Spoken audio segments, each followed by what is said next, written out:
Uttaranchal University, Dehradun, NAC A+ accredited university.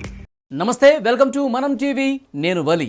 Andhra Pradesh రాజకీయాలు రసవత్తరంగా మారుతున్నాయి. సభలు సమావేశాలతో రాజకీయ పార్టీల నేతలు విమర్శలు ప్రతి విమర్శలతో రాజకీయాన్ని మొత్తం హీటెక్కిస్తున్నారు.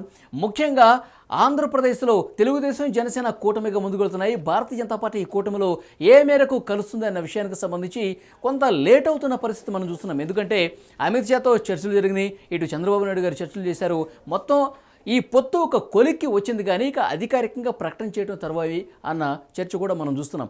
ఈ నేపథ్యంలో ఇటు వైసీపీ సమన్వయకర్తలను నియమిస్తుంది. నియోజకవర్గాలకు సంబంధించి కొన్ని జాబితాలు వచ్చి కొన్ని పేర్లు కూడా బయటకు వచ్చాయి.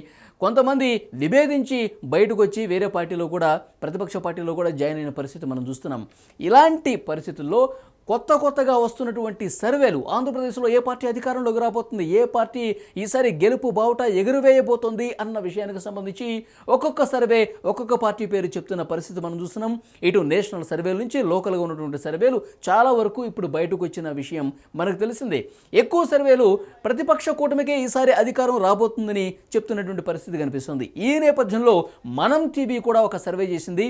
మనం టీవీ గ్రౌండ్ లెవెల్లో అన్ని వర్గాల ఇక్కడ ప్రజలకు సంబంధించి ఇటు రైతులు కావచ్చు, మహిళలు, ఆ తర్వాత అనేక సామాజిక వర్గాలకు సంబంధించినటువంటి కింది స్థాయిలో ఉన్నటువంటి ప్రజల్ని తట్టి వాళ్ళ అభిప్రాయ సేకరణ చేసింది మనం టీవీ. సంక్రాంతి తర్వాత అంటే 15వ తారీఖు నుంచి జనవరి 15 నుంచి ఫిబ్రవరి 15 నెల రోజుల పాటు చేసిన సర్వేకి సంబంధించి వివరాలు మీకు తెలియజేస్తున్నాను.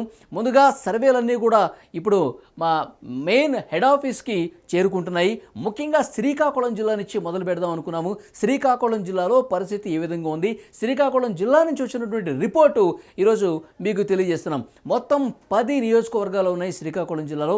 శ్రీకాకుళం జిల్లాలో ఉన్నటువంటి ఆ 10 నియోజకవర్గాల్లో గ్రౌండ్ లెవెల్లో గ్రామాల్లో మెజారిటీ ప్రజల అభిప్రాయం ఏ విధంగా ఉంది, అక్కడ అనేక పనులు చేసుకున్న వాళ్ళు కావచ్చు, రైతులు కావచ్చు, తర్వాత వివిధ సామాజిక వర్గాలు కావచ్చు, వృద్ధులు కావచ్చు, అందరినీ కొన్ని శాంపిల్స్ అంటే ఒక గ్రామానికి కనీసం 1000 శాంపిల్స్ తీసుకుని ఈ సర్వే చేసింది మనం టీవీ. అందుకే నెల రోజుల సమయం తీసుకుంది.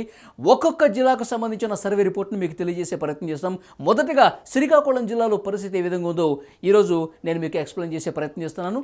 మొత్తం 10 నియోజకవర్గాలు ఉన్నాయి. ఈ 10 నియోజకవర్గాలు కూడా ఇచ్చాపురం, పలాస, టెక్కలి, పాతపట్నం, శ్రీకాకుళం, ఆమదలవలస, నరసన్నపేట, రాజాం, పాలకొండ, ఎచ్చెర్ల ఈ 10 నియోజకవర్గాల్లో కూడా మాకు అందినటువంటి ఇన్ఫర్మేషన్ ప్రకారం మాకు అక్కడ సర్వే చేసినప్పుడు ప్రజల అభిప్రాయ సేకరణ చేసినప్పుడు మెజారిటీ శాంపిల్స్ నుంచి వచ్చినటువంటి ఇన్ఫర్మేషన్ మీకు తెలియజేసే ప్రయత్నం చేస్తున్నాము.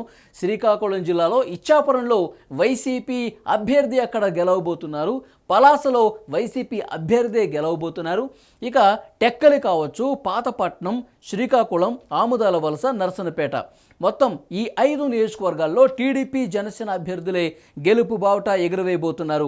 ఆ తర్వాత రాజాంలో మళ్ళీ వైసీపీ అభ్యర్థికి అక్కడ విజయావకాశాలు ఉన్నట్టుగా తెలుస్తుంది. వైసీపీ అభ్యర్థి గెలిచే ఛాన్స్ ఎక్కువ ఉన్నట్టుగా దీన్ని బట్టి మనకు అర్థమవుతుంది. ఆ తర్వాత పాలకొండ, ఎచ్చెర్ల మళ్ళీ ఈ 2 నియోజకవర్గాల్లో టీడీపీ జనసేన అభ్యర్థులే గెలిచే అవకాశం ఉన్నట్టుగా కనిపిస్తుంది. మొత్తం ఒకసారి మీకు చూపిస్తాను. ఇచ్చాపురం, పలాసలో ఈ 2 చోట్ల వైసీపీ గెలుస్తుంది. టెక్కలి, పాతపట్నం, శ్రీకాకుళం, ఆమదలవలస, నరసన్నపేట ఈ 5 టీడీపీ జనసేన అభ్యర్థులు గెలుస్తున్నారు. రాజంలో మళ్ళీ వైసీపీ అభ్యర్థికి అక్కడ ఎక్కువ ఛాన్స్ కనిపిస్తోంది. పాలకొండ, ఎచ్చెర్ల ఈ 2 నియోజకవర్గాల్లో టీడీపీ జనసేన అభ్యర్థులు గెలవబోతున్నట్టుగా తెలుస్తుంది. అంటే 10 నియోజకవర్గాల్లో 3 మాత్రమే అధికార వైసీపీ అభ్యర్థులు మళ్ళీ గెలిచే అవకాశం అక్కడ కనిపిస్తోంది. మిగిలిన 7 స్థానాల్లో కూడా ప్రతిపక్ష కూటమి టీడీపీ జనసేన అభ్యర్థులే గెలవబోతున్నట్టుగా తెలుస్తోంది. ఇంకా అభ్యర్థులకు సంబంధించి ప్రతిపక్ష సభ్యులకు సంబంధించి కావచ్చు, ఇటు అధికార పార్టీకి సంబంధించి కావచ్చు, ఇంకా పూర్తి స్థాయిలో అధికారికంగా అభ్యర్థుల ప్రకటన జరగలేదు.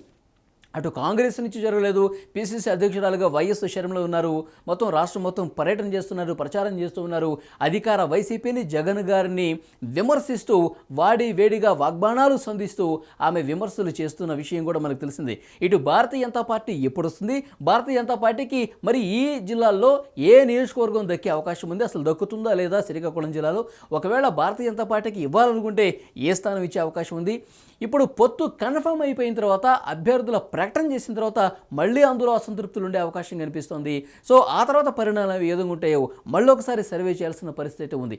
ఇప్పటికిప్పుడు ఎలక్షన్ జరిగితే మాత్రం ఉమ్మడి శ్రీకాకుళం జిల్లాలో మొత్తం 10 స్థానాల్లో 7 స్థానాలు టీడీపీ జనసేన అభ్యర్థులే గెలవబోతున్నట్టుగా మాకు అందిన సర్వే రిపోర్ట్ ద్వారా అర్థమవుతుంది. గతంలో మనం చాలా సర్వేలు చూసాం. ఒక్కొక్క జిల్లాలో అయితే క్లీన్ స్వీప్ చేసే విధంగా కొన్ని సర్వేలు రిపోర్ట్ ఇచ్చాయి. కానీ మేము క్షేత్రస్థాయిలో ప్రతి గ్రామంలో తిరిగిన తర్వాత చేసినటువంటి సర్వే రిపోర్టు ఈ విధంగా ఉంది. ఉమ్మడి శ్రీకాకుళం వరకే ఈరోజు పరిమితమవుతుంది ఈ రిపోర్టు. ఉమ్మడి శ్రీకాకుళంలో 10 స్థానాల్లో 7 స్థానాలు ప్రతిపక్ష టీడీపీ జనసేన కూటమి గెలుపు బాట ఎగురవైపోతుంది. కేవలం 3 స్థానాల్లో మాత్రమే అధికార వైసీపీ గెలిచే అవకాశం ఉందని దీన్ని బట్టి అర్థమవుతుంది.